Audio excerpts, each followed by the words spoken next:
નમસ્કાર, મનોમંથન ન્યૂઝમાં આપનું સ્વાગત છે। મહીસાગરમાં દિવસે ને દિવસે જાણે પોલીસનો ડર ના હોય તેમ વધી રહ્યા છે મારામારીના કિસ્સા। ખાનપુર તાલુકાના નીમડિયા ગામે એક યુવકને શોરૂમમાં પૂરી માર મારતા હોસ્પિટલમાં દાખલ કરાયો। હુમલો કરનાર ઈસમ ભરત પટેલ અને કૃણાલ પટેલ દ્વારા એક ઈસમને ઢોર માર મારતા હોસ્પિટલમાં દાખલ કરવાનો વારો આવ્યો। અગાઉ પણ ભરત પટેલ દ્વારા સ્થાનિક એક ઈસમને ઢોર માર મારવામાં આવ્યો હતો, તેની પણ નોંધાઈ ચૂકી છે ફરિયાદ। ત્યારે ફરી એક વખત ગેરેજ ચલાવતા યુવકને શોરૂમમાં બોલાવી માર્યો। ટોમી અને પાઇપ વડે ઢોર મારવામાં આવ્યો। યુવક પર મારક હુમલો કરી શરીરના ભાગે તેમજ કાનના પડદાને કર્યું ભારે નુકસાન। યુવક હાલ લુણાવાડા જનરલ હોસ્પિટલમાં સારવાર હેઠળ છે। એક અઠવાડિયામાં જ આવી બીજી ઘટના બનતા સ્થાનિકોમાં રોષ જોવા મળ્યો છે। આવા તત્વો સામે કડક કાર્યવાહી કરવા પરિવાર તેમજ સ્થાનિક રહીશોની માંગ છે। પરિવાર દ્વારા ખાનપુર પોલીસ સ્ટેશન ખાતે ફરિયાદ નોંધાવી કડક કાર્યવાહી કરવા માંગ કરી છે। મનોમંથન ન્યૂઝ સંદીપ દેવાસી, મહીસાગર। શું નામ છે અને ઘટના શું બની હતી ને કેમ મારવામાં આવ્યા હતા અને કઈ કઈ જગ્યાએ ઈજાઓ થઈ છે? પટેલ કૃણાલ મારા બાઇકના ગેરેજ પર લેવા આવ્યા। મને એમ કીધું કે મારી અપાચીની ચેન ફસાઈ ગઈ છે, પડી ગઈ તો મેં મને ચોકડી પર આવી અને હપારી કરી આલો।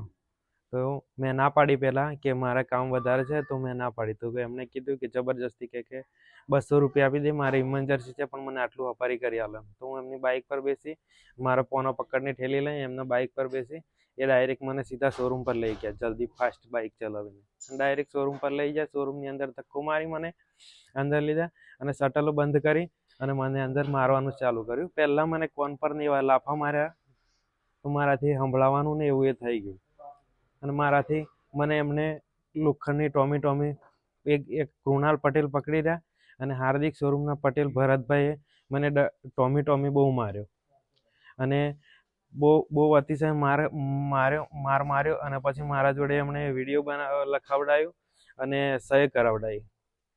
કેમ માર્યા તમને? કારણ ઓઇલ કેટલા ડબ્બા ત્યાં લીધું એ રીતના અને એ વાત પર મને બહુ માર્યો પછી અને મેં મારા ગેરેજ પર ઉપર આવી અને એમનો કારીગર મને ઓઇલ આપેલું, મને ખબર નથી આ છેતરપિંડી છે કે શું છે। મેં રોકડા પૈસેથી ખરીદેલી વસ્તુ હતી। શું નામ તમારું? ખોટ નરેન્દ્ર કુમાર પરસોત્તમભાઈ, સરદારપુરા ગામ।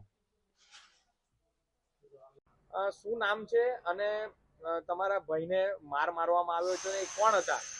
મારું નામ પગી ભાઈરામભાઈ નારુભાઈ છે। એ અમારો ભાણો થાય છે।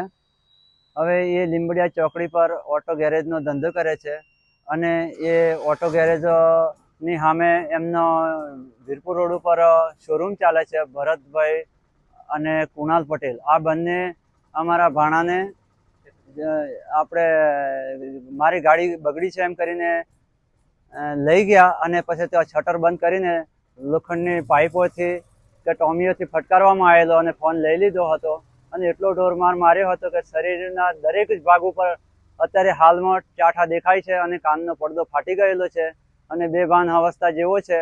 અને આવા લુખ્ખા તત્વો સામે જો પોલીસ કાર્યવાહી ન કરે અને ઢીલાશ દાખવે તો આવા લુખ્ખા તત્વોના આતંકથી ભોળી અને ભલી પ્રજાને તો જીવવું મુશ્કેલ છે, કારણ કે પોલીસ આ લોકોની કંઈ કાર્યવાહી નથી કરતી। અત્યારે 48 કલાક થઈ ગયા તો FR નહીં પાડતી પોલીસ અને બસ જાણવા જોગર લે છે। શું નામ તમારું? પગી ભાઈરામભાઈ નારુભાઈ।